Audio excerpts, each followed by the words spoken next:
My name struck fear into Roman senators in the marble halls of the capital. It terrified Roman generals who had marched through Gaul, Spain, and Egypt, thinking they had seen everything. It was whispered among common legionaries around campfires in Germanic territories. Augustus, the first man of Rome, master of the world from Britannia to the Euphrates, cried my name at night. Literally cried. This is not a metaphor. Suetonius recorded it. The old man would wake up in a cold sweat, screaming into the darkness, "Varus, give me back my legions." The legions never returned, because I destroyed them. 3 legions. The 17th, 18th, 19th.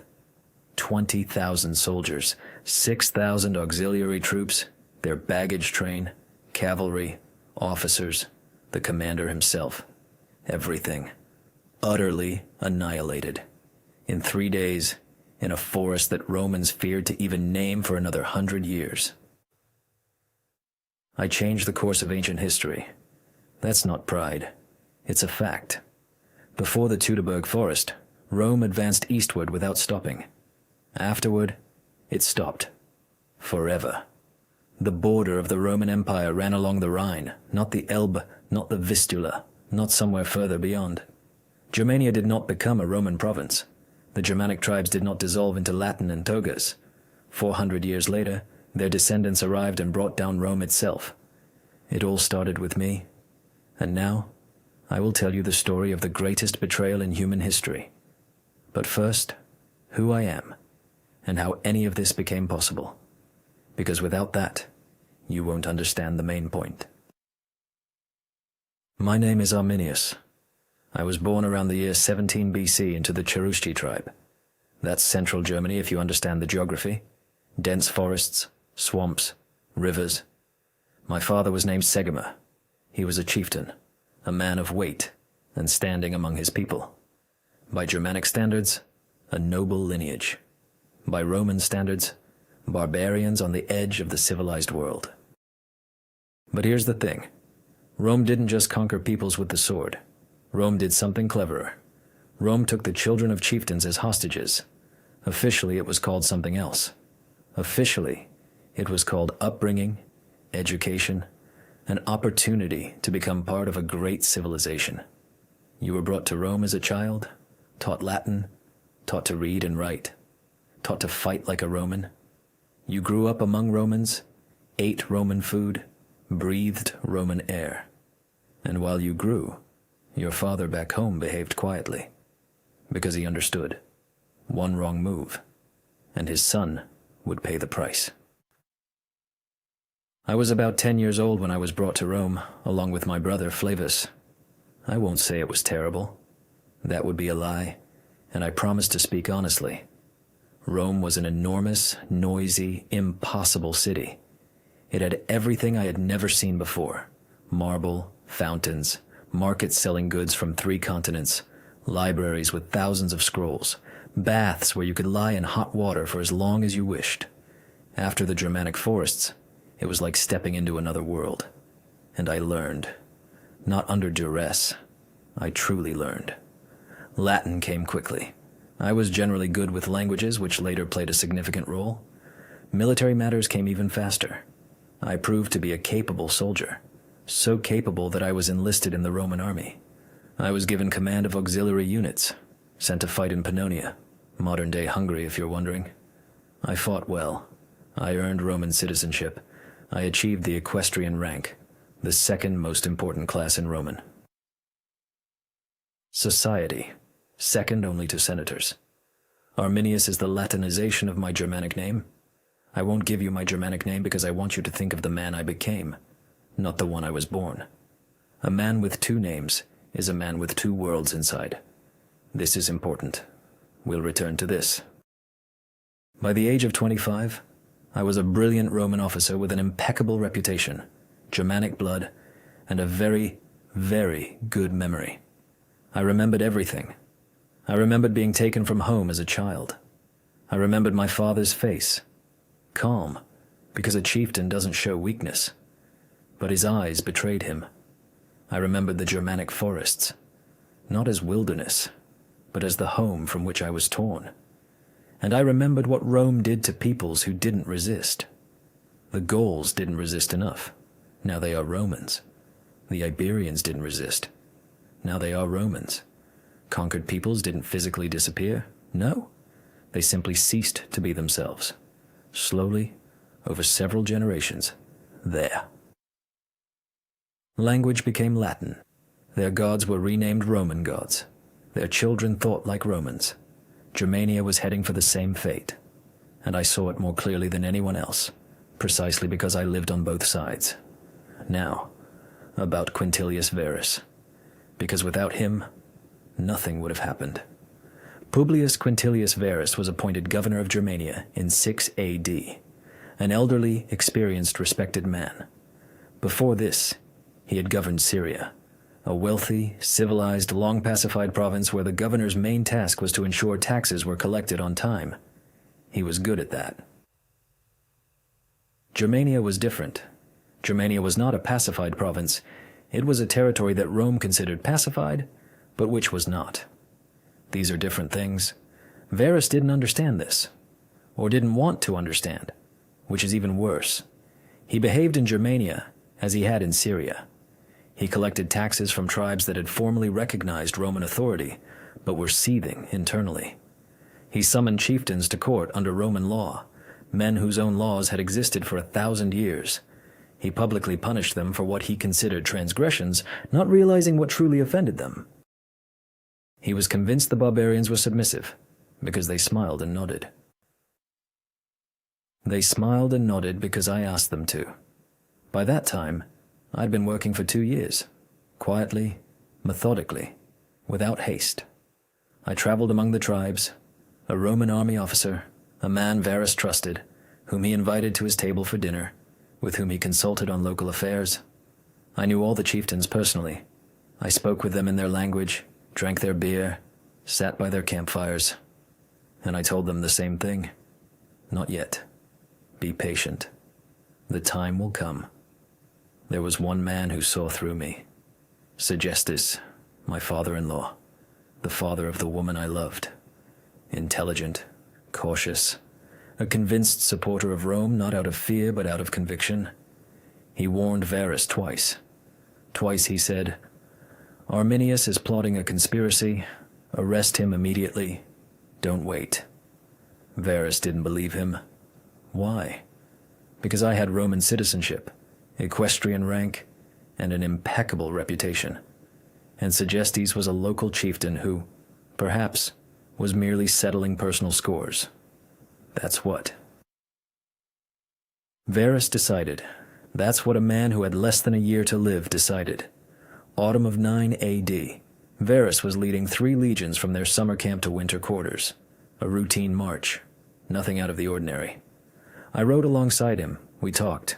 I suggested a route through the Teutoburg forest. It's shorter, I said. And there were reports of minor unrest in the north that should be checked along the way.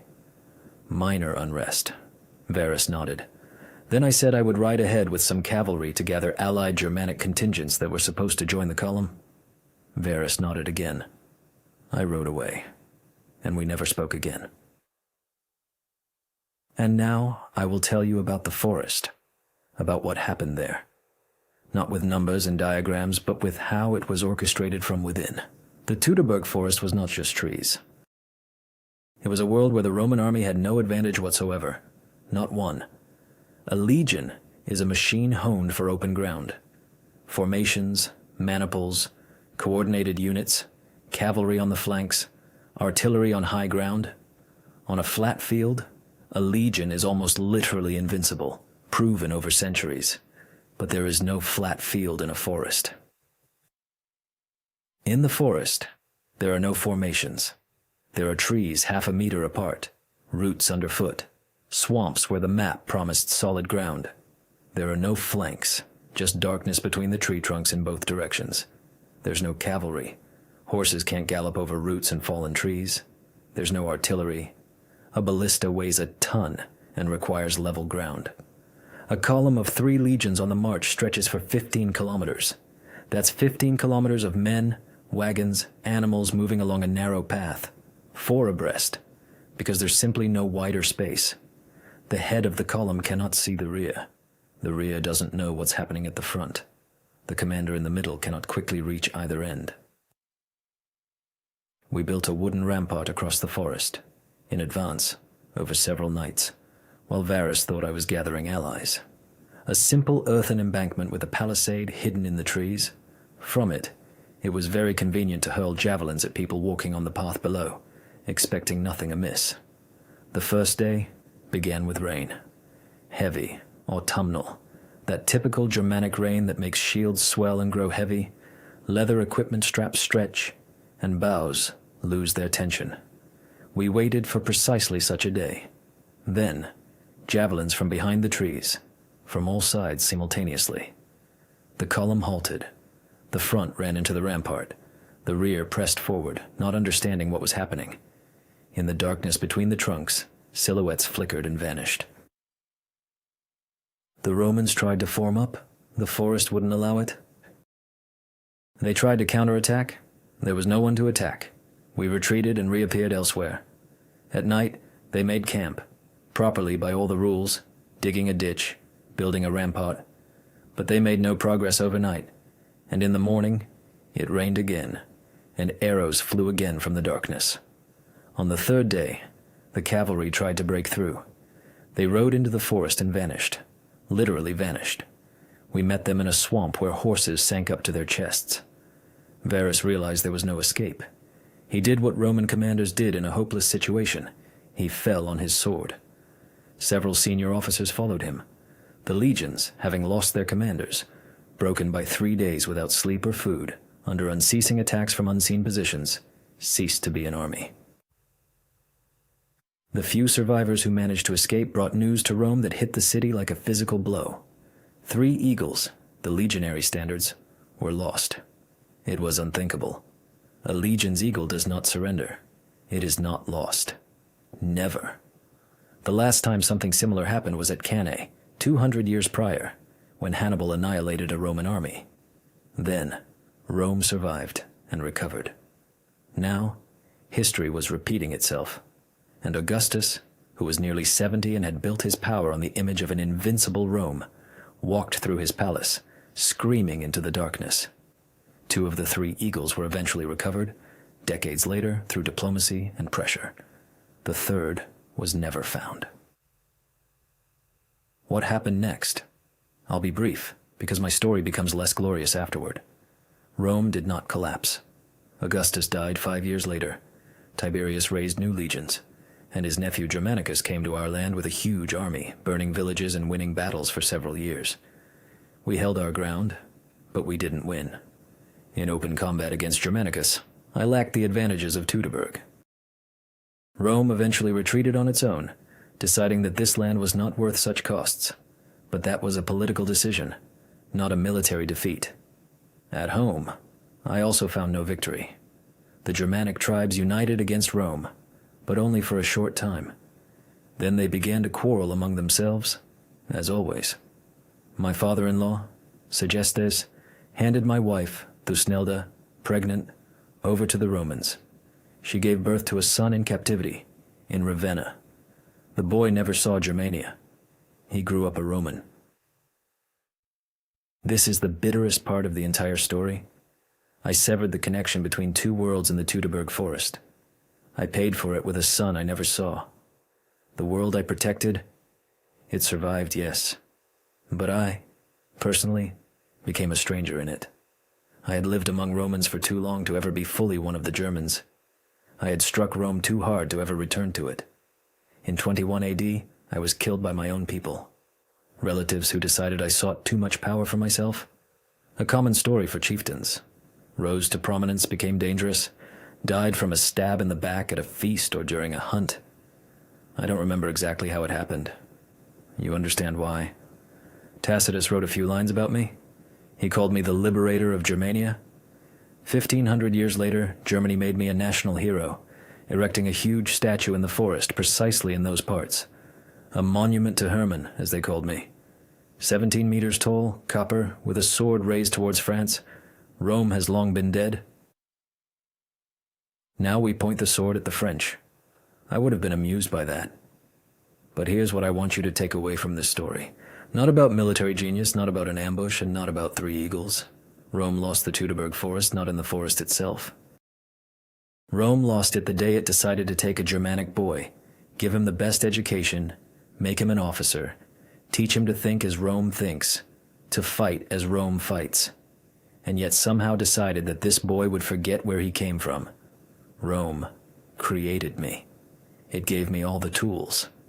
And then it was surprised when I used them against it. The greatest betrayal in human history is not when one betrays out of malice or cowardice, but because one loves something more than what they swore an oath to. I swore an oath to Rome, but I loved the forest from which I was taken as a child. Varus, give me back my legions. I won't.